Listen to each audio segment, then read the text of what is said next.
सिंध सिंधिन जी छो तस्बीह पयो सोरी चयाऊं सिंध सिंधिन जी छो तस्बीह पयो सोरी चयो हाणे पछाड़ी आहे इबादत जी ज़रूरत आहे।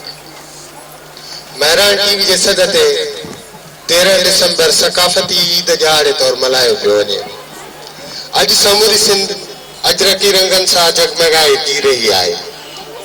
अॼु महरान टीवी जे सकाफ़ती ईद जे ॾियारे खे मान ॾींदे शहजादपुर जे सनराइज़ पब्लिक स्कूल में सकाफ़ती तालीमी कॉन्फ्रेंस मुनक़िद कई वई आहे, जंहिंमें शागिर्द, उस्ताद, तालीमी माहिर ऐं मोज़िज़ शहरी शरीक आहिनि। उन्हनि जी ख़िदमत में अदब जो सलाम पेश कजे थो। हलूं था प्रोग्राम जी तरफ़। सोही राह रद्द करे सोही रहनुमा, सोही राह रद्द करे सोही रहनुमा, वतो इज़्ज़ो मंतशा वतो ज़िल्लो मंतशा। जो कौम जियारे वो जियंदो रहंदो, जो कौम जियारे वो जियंदो रहंदो, जो आम उजारे वो जियंदो रहंदो। मूंखे तारीख़ ऐं तक़दीर ॾिनी पक्का, मूंखे तारीख़ ऐं तक़दीर ॾिनी पक्का, जो सिंध संवारे वो जियंदो रहंदो। हिन पिंडार में वेठल मोज़िज़ मेहमानी गिरामी ऐं स्कूल जा शागिर्दो, अस्सलाम वालेकुम। जिए सिंध ऐं जिए सिंधी अवाम। प्यारा शागिर्दो, असीं ही अॼोकियो ॾियारो सिंध जी सकाफ़त तौरु मल्हाए रहिया आहियूं। सिंध जी हज़ारे सालनि जी शानदार तहज़ीब तमंदन सकाफ़त ऐं उन जे रीतनि रस्मनि खे दुनिया जे ॿियनि क़ौमनि ॾाढो पेश करे रहिया आहियूं। सिंध जेका मोइन जे दड़े खां वठी मकली जी सभ्यता जो ओहनियाण आहे, सिंध जेका भिटाई, सचल, सामी ऐं अयाज जी शाइरी जो सुगंध आहे, सिंध जेका साईं जीएम सैयद, होशू, हेमू ऐं सोभे जी सियासत जो महवर आहे, सिंध जेका सूं ऐं मासूमियत जो अणखुट भव सागर आहे। खाम आ जंहिंजो बि आहे ही ख़याल, खाम आ जंहिंजो बि आहे ही ख़याल, सिंध थींदी ख़त्म अॻु 40 साल। सिंध रहंदी सिंधी रहंदा शाद बाद, बंद कर अफ़वाह धारिन जा दलाल।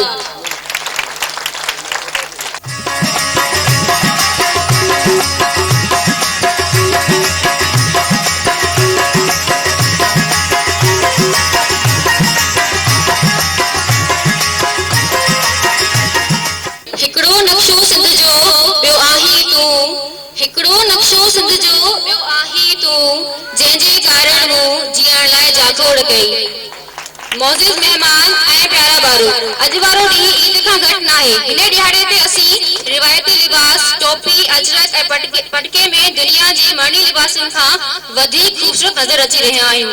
हिन ॾियारे जी अहमियत खे वधीक उजागर करण लाइ महरान टीवी जे सरवाण जनाब गुलाम नबी मोराई साहब ऐं महरान टीवी जे न्यूज़ डायरेक्टर जनाब रऊफ चांडे साहब जेको सॾु ॾिनो आहे, उन सॾु खे वरनाए असीं सभु हिते गॾु थिया आहियूं। असीं मोराई साहब खे मुबारकूं पेश कयूं था त हुन न सिर्फ़ सिंधी जी पुठिते पियल तालीम लाइ उपा वरिता आहिनि, बल्कि सिंधी सकाफ़त खे उजागर करण लाइ अहिड़नि प्रोग्रामनि करण लाइ प्लेटफॉर्म मुहैया कयो आहे। ए सिंध तूं जो की न कढी दर छॾे ॾिबो, ए सिंध तूं जो की न कढी दर छॾे ॾिबो, तूं जो न छॾिबो साथ पंहिंजो सिर छॾे ॾिबो। मोन सुजू या मुज़क्कर, मोन सुजू या मुज़क्कर, तोसां ही कोला आवाज़ तो ॾिनो त वञी वर छॾे ॾिबो। पंहिंजन सां पेच पायूं, पंहिंजन सां पेच पायूं, पंहिंजो वतन वसायूं, पंहिंजो वतन वसायूं, दिल दे ससा लॻायूं, पंहिंजो वतन वसायूं, दिल दे ससा लॻायूं। सावक सिरिय जी सुहिणी, सावक सिरिय जी सुहिणी, बैराज जूं बहारूं, बाजर कणक सारूं, गोकूं मिड़ई यारूं, बाजर कणक सारूं, गोकूं मिड़ई यारूं। साईं कयूं सजायूं, साईं कयूं सजायूं, गुण सजूं कमायूं, पंहिंजो वतन वसायूं, दिल दे ससा लॻायूं, पंहिंजो वतन वसायूं, दिल दे ससा लगाई। प्रोग्राम खे अॻिते वधाईंदे हाणे आऊं सनराइज़ पब्लिक स्कूल जे प्रिंसिपल सर सुनील कुमार छाबड़िया साहब जन खे गुज़ारिश कंदसि त हू आयल महिमाननि खे आजियाण पेश करे। आवाज़ जी भरपूर ताड़ियुनि में सर सुनील कुमार छाबड़िया।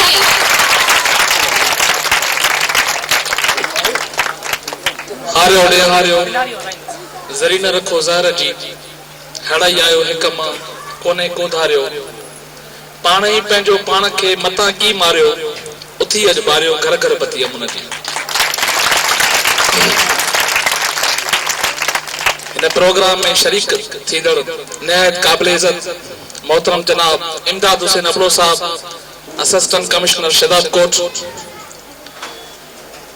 निहायत क़ाबिल इज़त मोहतरम जनाब लियाकत हुसैन भट्टी साहब SS, निहायत इज़त लायक मोहतरमा बादशाहज़ादी साहिबा SDO फीमेल शदाब कोट, निहायत क़ाबिल इज़त मोहतरमा ज़मीरा बुल्लो साहिबा,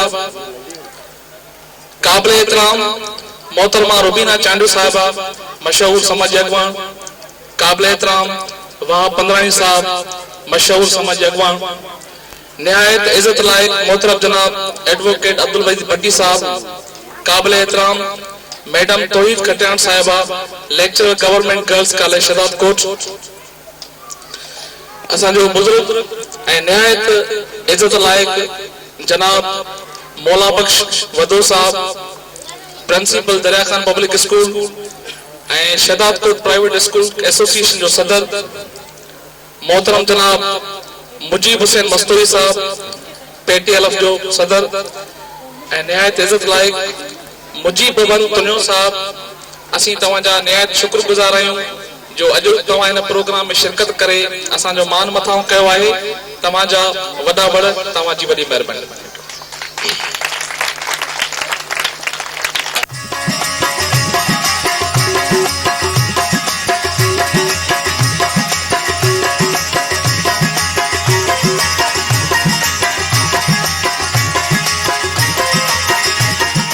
जे कुकू था वॾो हंगामो कोठियो था, जे कुकू था वॾो हंगामो कोठियो था, जे सिडकू था तो ओथड़ गड़ो समझो, असी मज़लूम उलरू था तो लर्ज़ो था, असी मज़लूम उलरू था तो लर्ज़ो था, ए जो मशरू था हाणे ज़िलज़िलो समझो।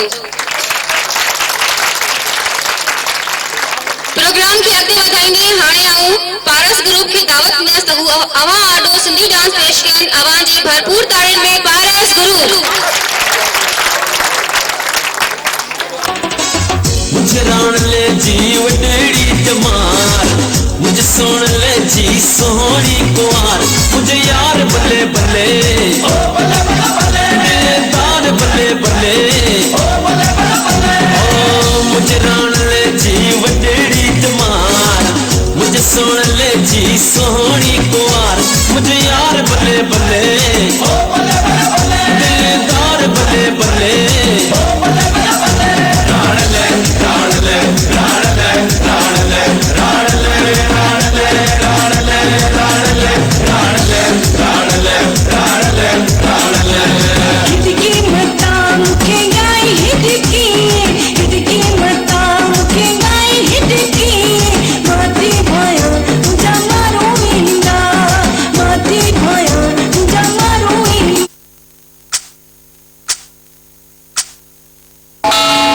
This time check is brought to you by तफसीलात के लिए हुसैन मार्केटिंग नेटवर्क, फोन 022388524 और 23।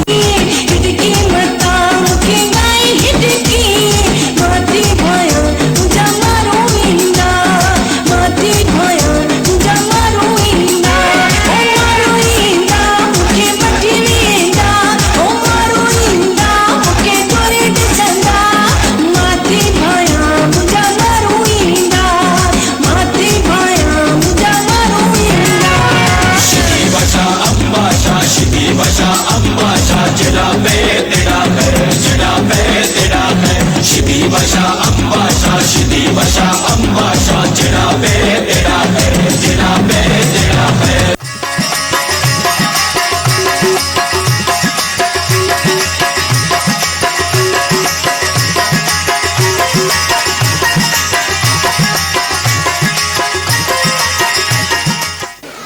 सिंधी माण्हू जी सकाफ़त सदियुनि सालनि खां आहे ऐं उन्हनि खे उजागर करणु हर सिंध वासी, हर सिंध में रहंदड़ हर माण्हू जो फर्ज़ आहे। हिन ॾींहं खे असां ईद ॾींहुं सम्झूं था, छो त हिन ॾींहं ते सकाफ़त जो उजागर थियण सां ई असां सिंध माण्हुनि जो जियापो आहे। ऐं मां हिन मौक़े ते ख़ासि तौर ते मेहरान टीवी जे सरपरस्त ऐं उनजे हिकु वॾे आवाज़ गुलाम नबी मोराई साहब जन खे ख़राज तहसीन पेश कयां थो, जे मेहरान टीवी ते हक़ सच जो आवाज़ सां गॾु तइलीम जी भलाई ऐं सिंध जी सकाफ़त जे लाइ जाखड़ींदो रहंदो आहे। हाणे आओ पारस चांडियो खे दावत ॾींदसि त हू अवार्ड अची भिटाई जी तकरीर पेश करे। अवां सभिनी जी भरपूर ताली में अचे थी पारस Chandio. I am Paras Rashid Chandio. I study in class 7 from Sunrise Public School, Shadadkot. तू सुपड़ आओ सेकड़ो तू दाता राउंडो, तू सुपड़ आओ सेकड़ो तू दाता राउंडो, तू पारस आउलो जे संगीत सोन थिया। जीअं त तव्हां सभ हिन ॻाल्हि खां बाख़बर आहियो त अॼु मुंहिंजी तकरीर जो मौज़ू आहे असांजो शाह। उम्मीद त गौर सां ॿुधंदा। जनाबे सदर शाह साहिब हिकु आफ़ाक़ी ऐं इनकलाबी शाइर आहे, जंहिंजी शाइरी में असांखे हिम्मत ऐं हौसले जो सबक़ मिले थो ऐं सदाईं जिदोजहद ऐं मुसलसल महिनत जो दर्स मिले थो। शाह साहिब पंहिंजे हिकु शेर में फरमाए थो त ततीअ थधी काए कान्हे वेल वेहण जी, मता थे ऊंधा पेर न लही पिरीअ जो। जनाबे सदर सिंध जो सिंगार हजरत शाह अब्दुल लतीफ भिटाई रहे नंढे हूंदे खां ई ॼमंदे ॼामो। नंढपण में भिटाई सरकार के शाह हबीब तालीम हासिल करण लाइ अखून नूरमंद भट्टी वटि विहारियो हो। अखून नूरमंद भट्टी जिन नेक वक्त ॿार खे अलिफ ॿे सेखारणु शुरू कयो, तॾहिं शाह अलिफ खां मथे पढ़ण खां नादरी वारे वेठो ऐं ठह पवरनि साईं बेवरी साजी अलिफ खां सवाइ ॿियो कुझु बि न आहे। अखर पढ़ो अल्फ जो दावर का सब विसार, अखर पढ़ो अल्फ जो दावर का सब विसार, अंदर तू जार पना पढ़ंदे केतिरा।